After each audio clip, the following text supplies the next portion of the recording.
So going on to the value stream and yeah, thinking about that within our own office, yeah, we were really pushed to consider this through our lean training. And this is maybe one of the things that, as an office we found the hardest because we aren't doing manufacturing. We can kind of imagine some of these parallel processes in design, and I'll say a bit more about those, or in architectural practice, I should say, because I think all of us as designers had this knee-jerk resistance to this in a sense because the design process is nonlinear, it's messy, it's sacred in some way, we don't want to mess it up. And the way we kind of came to that in the lean training was to just draw the circle around it, let it be this messy thing, but really it's only a really small part of our job. Like, we're designing at most like 10 to 15% of the time. We're doing a lot of everything else, be it developing concepts, lots of stuff that's essentially project management in a variety of ways.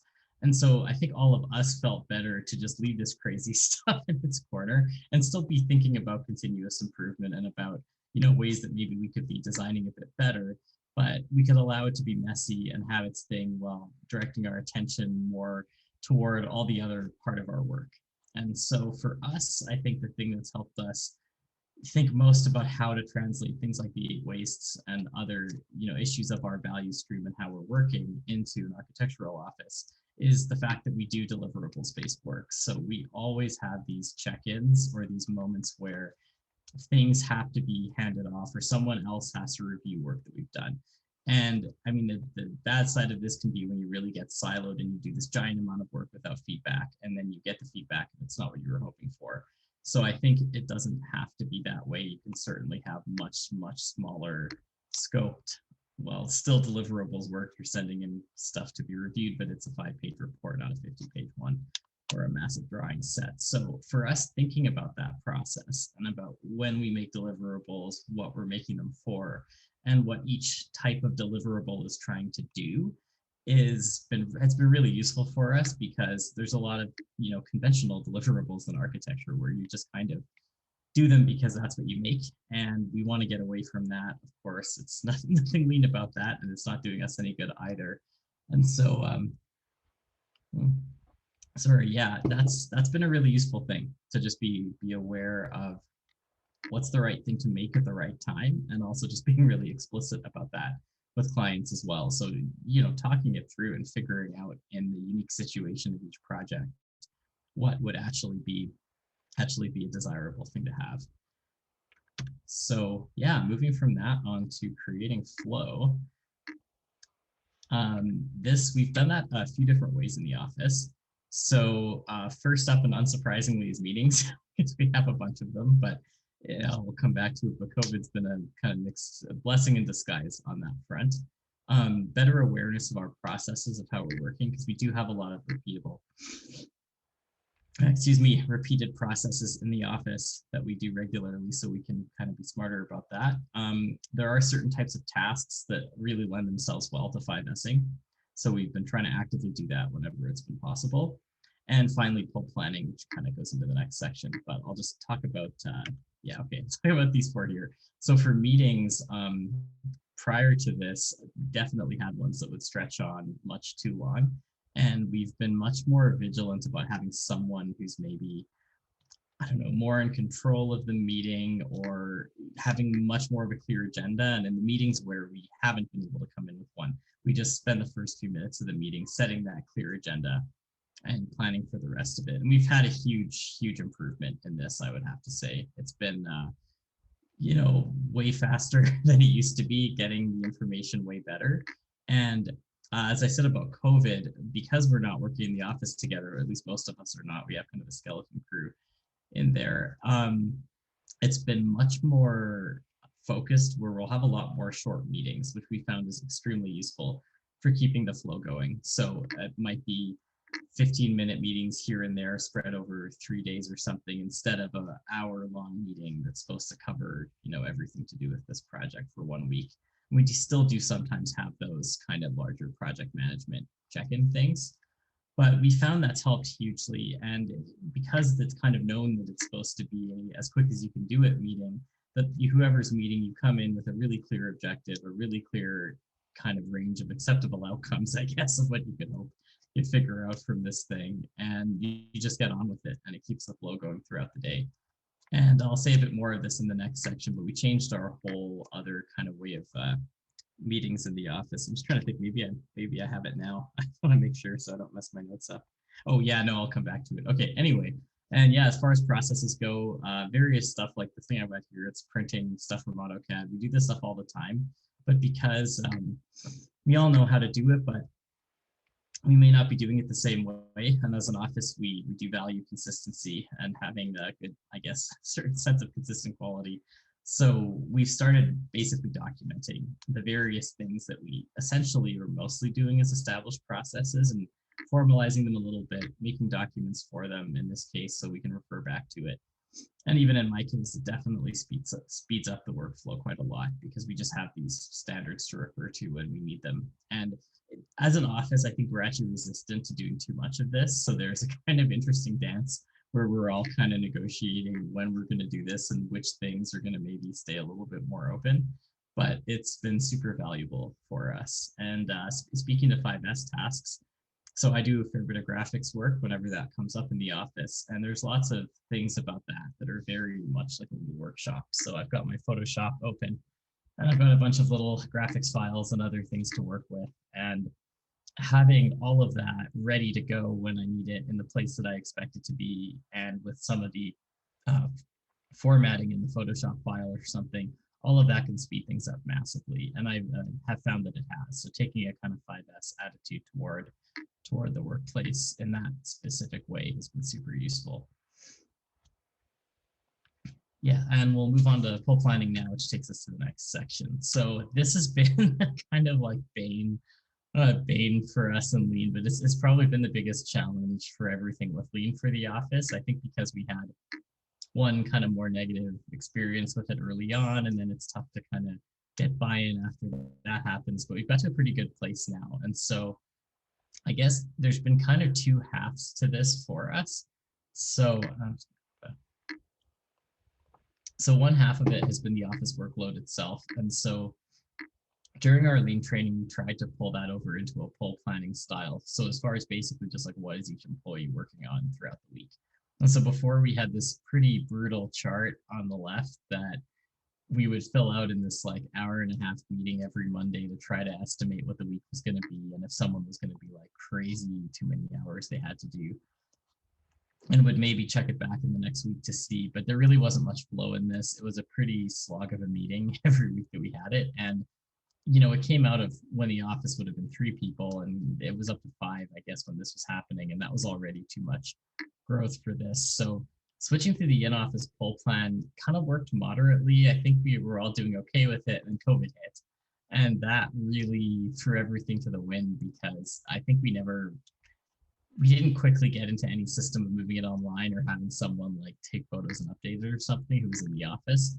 So what we ended up doing was kind of falling into almost nothing as a whole office for a bit, but with this understanding and expectation that you would let everyone know if it was going to be a week where you didn't have enough work or you had too much work. And that was working moderately, kind of okay, not great, but it wasn't the worst. It wasn't easy to track, which is a huge downside. And then in the autumn, we successfully kind of got ourselves onto a digital thing for doing a pull plan like this again. And then in about a month, enough people in the office weren't using it. So it became this like half dead, half accurate document. And so what we ended up finally switching to, which has actually been by far the most useful for us, is using pull planning and project planning, which I'll talk about next. But for the office workload, we actually just rely on our morning meetings now. So we have daily 15-minute meetings in the morning. That was the other big switch from the stand-up meetings from before, where we didn't have that. And what we do now is everyone in the meeting kind of announces their top priority for the day, and then also decides if they have any of these kind of micro meetings that they need to book during the day with someone else. And I think it'll be interesting if this gets too cumbersome if we do continue to grow. I mean, we're never planning on being a large office, so there's still going to be a growth cap for us somewhere in there. But right now it works quite well to be able to have a couple minutes and schedule stuff. And we're pretty much able within 10 to 15 minutes every day to have a solid 5 minutes to hear how everybody's evening was, 5 minutes to figure out what top priorities are, and 5 minutes to figure out if these little meetings need to be scheduled. And, you know, we kind of had it going a bit too long a couple months ago, and we've all been reining it in because we really enjoy having it, but we want to get on with the day as well. So that's worked out extremely well for us, the stand-up meetings. And again, too, there is this expectation of sort of having ownership over your workload. So if you're way overloaded or way underloaded, you really need to be telling everyone. And part of announcing the top priorities is that if you are thinking you should be working on one thing and that's extremely wrong, then we're all going to know that, or at least, you know, the person running the project will hear that that's wrong and can, you know, have a meeting about it to get them on track. So moving into the project planning, this is the first one we did during our Lean training, and it was the wrong project to do. It was the wrong time in the project to do it, or at least that's maybe the feeling of the office, because it ended up being super detailed, which is certainly the point, but it was pretty overwhelming. And this project did end up getting canceled, and it had always been kind of like coming on and off hiatus for like, I don't know, 4 years or something. And we were in this kind of like later, wouldn't even say crunch period, but kind of like there was a lot of stuff they wanted to do in a short period of time. And then of course, you know, project gets canceled anyway. So it was a really good learning experience, but I think there was enough consensus among people working on it that we were putting more into it than we were getting out of it, which is pretty disheartening, of course. And so that being said, that was not the feeling of everyone, and myself and a few other people continued with pull planning, both in our like managing our own workloads, so what tasks we had to do and what would be happening with that, but also managing our workload as within projects. And I mean, this was actually one of the larger projects we've had on the go as an office in the last couple of years. And we've actually done pretty well during COVID. We've solidly had work, and so, you know, much smaller, but solidly had work. And so in those projects, we kind of our own accord just went and made pull plans. And for me, in any kind of project management, I personally really need that bird's eye view of the schedule and the tasks that is existing outside of my head in a documented way, and that I can add to it as things come up. And so that was a huge motivator to stick with pull planning, because it is, in my experience, has worked better than other things, though other ways of doing this. And so we've now essentially transitioned to doing these on Planner. That's just sort of what we had as an office, and we were satisfied and happy with it enough that we didn't want to go trying other platforms. And basically for any project now, whenever we're able to confidently put a schedule together, we'll sit down and we'll put all the major tasks in here. We'll assign our estimates to it for how long those will be, and we'll also assign team members. Generally speaking, these have been sort of 1 to 3 person projects so far, and really usually 1 or 2 person projects. So it'll be interesting to see how it works for us as an office if it, scales up to a bigger one. But so far so good, and we've had a couple of projects go extremely smoothly using this method, or just this way of doing it for us. And I guess one thing too, when we did the massive one before, we were including a lot of consultant deliverables too, and that was something that as an office we felt was getting really cumbersome. And I think it makes sense to do it, and certainly on the right kinds of projects it makes sense to do it, but that's something that we have yet to properly pull back into these. We've kind of included their milestones and stuff, but we haven't really, you know, included anything to do with their actual tasks on it. And then I guess just a side note, something we found extremely useful that was maybe a problem we had with the sticky notes, but we don't have now that we're using Planner, is dealing with like the granularity of tasks, because we got in this situation before where we weren't like, you can break it down to the micro task or the 2-hour task or something, right? And it's really tough to know when to take it to which granularity of task. And I guess I forgot to mention it, but with the weekly workload planning too, it was tough because we'd have our tasks in multiple places, where if we had our like day-to-day stuff, we would have those tasks on our own mini personal Kanban thing, but then it would be also having to be written down and put up on this other chart. And so that was a frustrating thing that I think we're happy to be away from now. And I still have my personal one, but generally it's full of tasks that are not the project tasks. So yeah, anyway, so the granularity, yeah, we found it really useful here on Planner. And I think some of the other ones do this as well, where you can have like subtasks under the tasks. So for one of these, we'll just have the overall thing and then put all the, sometimes it's steps, sometimes it's just things that can be done in parallel, but that's helped us a lot to get a view of things.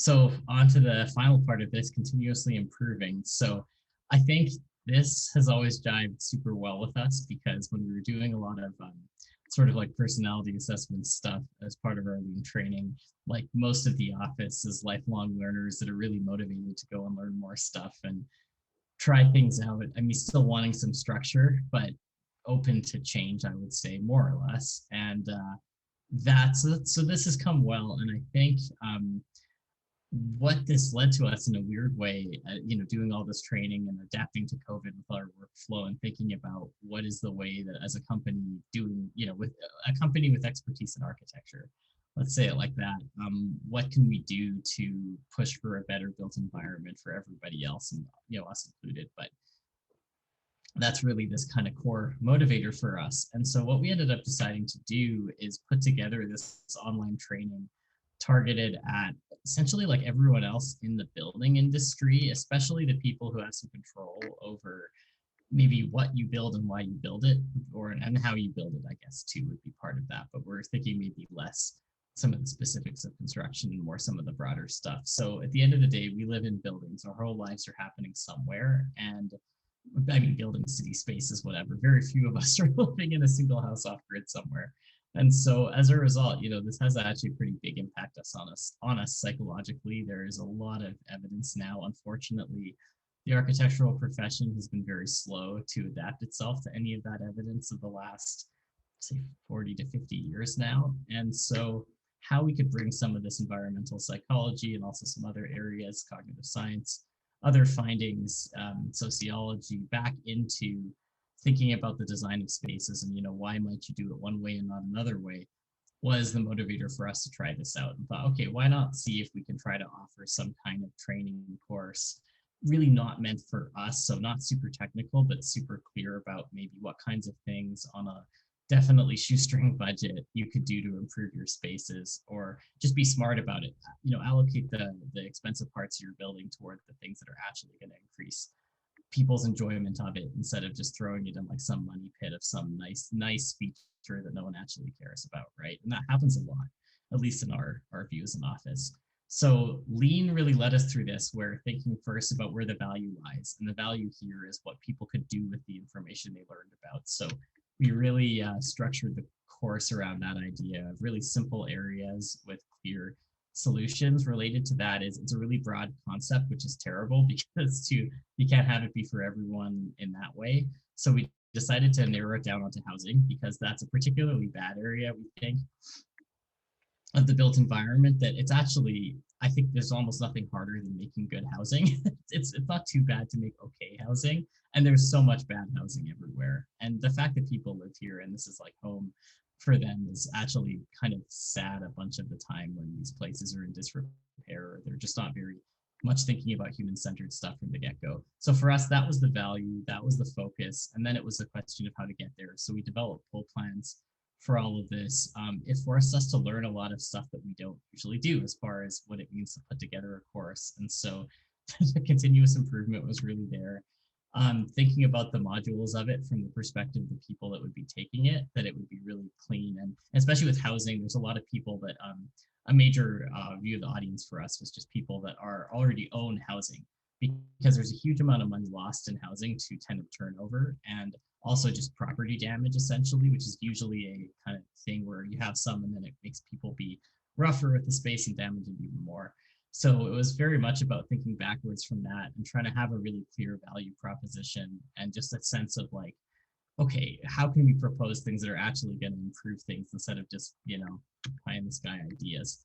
And so we also, with that attitude of continuous improvement, set it all up with this idea of doing it as a beta first. It would allow for some rough corners. We don't need to have it be like a great thing the first time out the gate, and we can kind of factor in feedback as we go. So yeah, so how that's ended up looking is that we have, this beta version, and then we're running it. So we kind of do a couple modules, which has ended up being video lessons. I think originally we thought we'd do it in person, but as COVID has stretched on, it hasn't happened. And then we'll have some live feedback sessions, and then we'll finish developing the other modules. They're all partially developed, and try to improve it as we go, so that we can really respond to what people are finding useful, or what aspects of our delivery could be done better. And yeah, this is really, we're doing it all for this kind of thing, happy spaces that people want to be in. And it's actually really hard to get to there, as I think we all know in the building industry, that getting a place that people are happy to really move into, especially communities. It's one thing if someone makes a nice, inside their own apartment, but having buildings where there's a really strong sense of thriving communities is quite a challenge. And so we essentially, as an office, want to just keep exploring anything we can do to make this happen, whether or not we're the project architects on it. And I think that was a big part of the attitude with this course for us. There's a lot of people that couldn't afford to hire us and won't be able to, but if they knew a little bit more about the situation they were in, managing a building, developing a building, all of that kind of thing, then there probably could be better spaces at the end of the day, because they'd be thinking about things that they're not in any way thinking about now. So yeah, that's kind of been our 18-month lean journey. So thanks a lot. And I guess, I don't know if we'll do questions or we switch over to the other thing or what, but yeah, there we are. Awesome. Thank you, Greg. There's a question already in the chat from Brian. Great. Okay, let's pull that up here.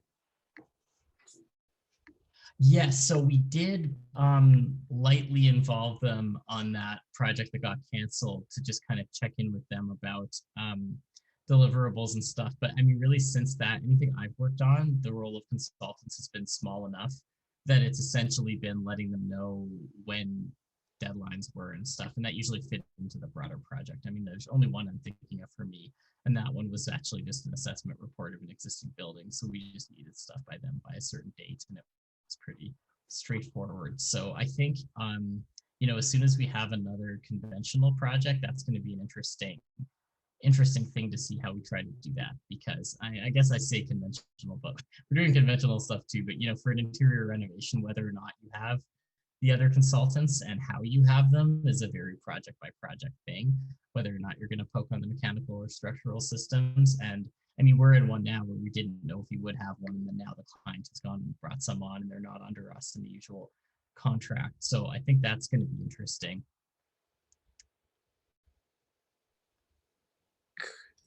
Okay, I see a question here, but how do we start which thing? Oh, the lean journey. Yeah, we started by doing some lean training 18 months ago with the Bell. So that was yeah.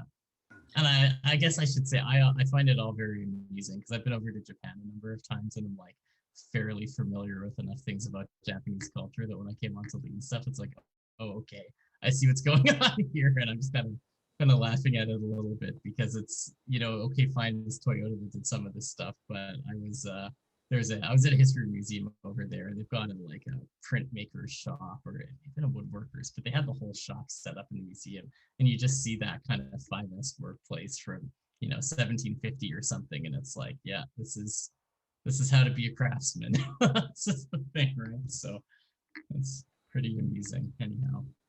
Was it the visit to the museum that got you started to look, how do you do this? No, it was I think it's Shiraz we can thank for this, as far as I'm aware. But I joined AVID right after the lean training started, so it was actually good timing, because I could catch up a couple of weeks and then join in. But definitely over the course of us doing that, I mean, that morning meeting thing was the biggest change for us, and the best, like most obvious, I guess I should say. There's other big changes, but yeah, that was the most punch in the face, that it wasn't going good before and then it was going good. Oh yeah, okay, and production and design, yeah, I would say so. I would kind of like parallel production and project management, whatever you want to call that in this case.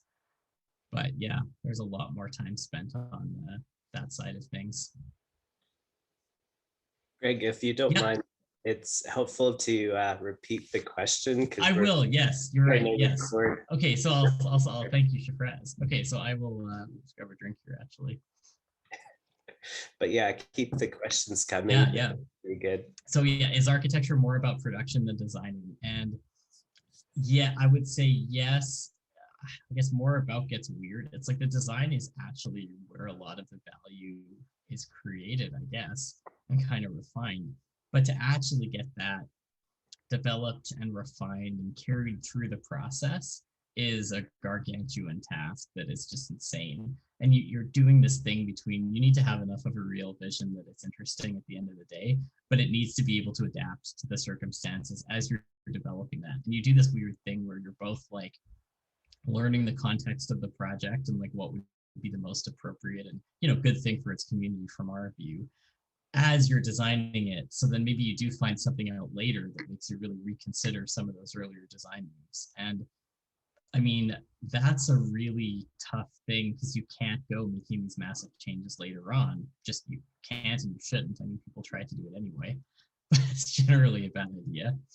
And so I think it's maybe follow through. I think in that sense, architecture is so much about follow through and having a really intelligent way of designing that acknowledges this follow through process. So, I mean, for me, a good way of thinking about designing is like for any project that could be built, there's like, you know, an infinite number of possibilities. It's never really that big, but there is a range of acceptable outcomes and actually a range of good outcomes too.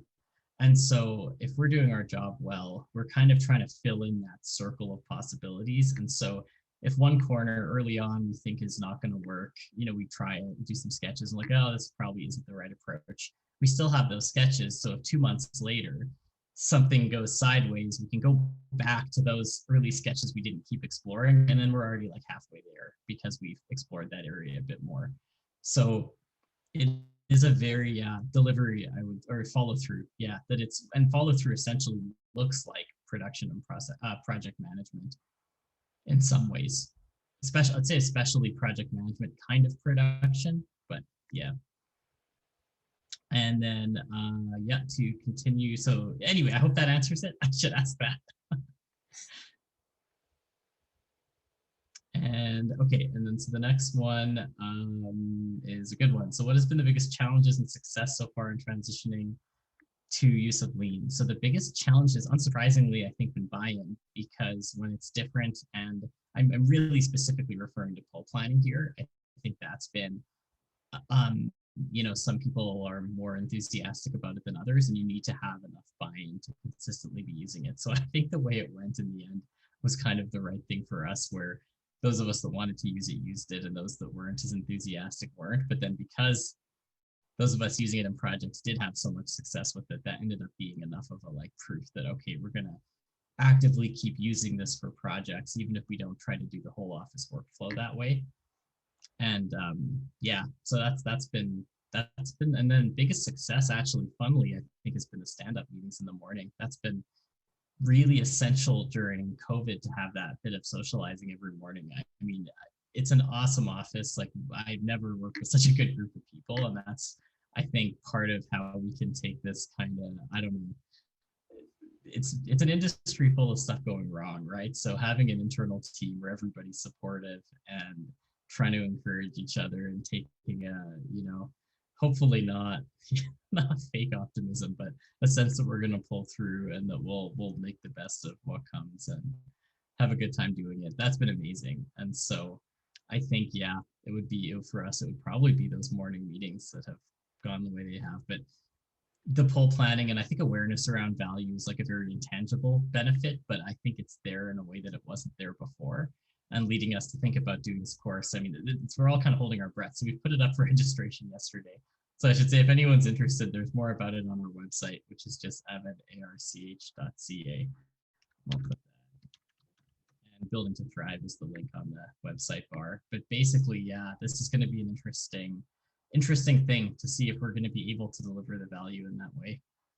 And okay, yeah, so let me keep looking at questions here. Oh yeah, and I've heard of KonMari, of course. Yeah, as a method for sure.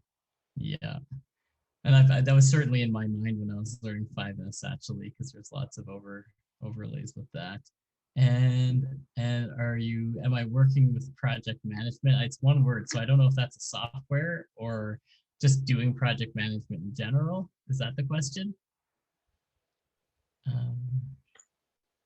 Lars, are you able to clarify?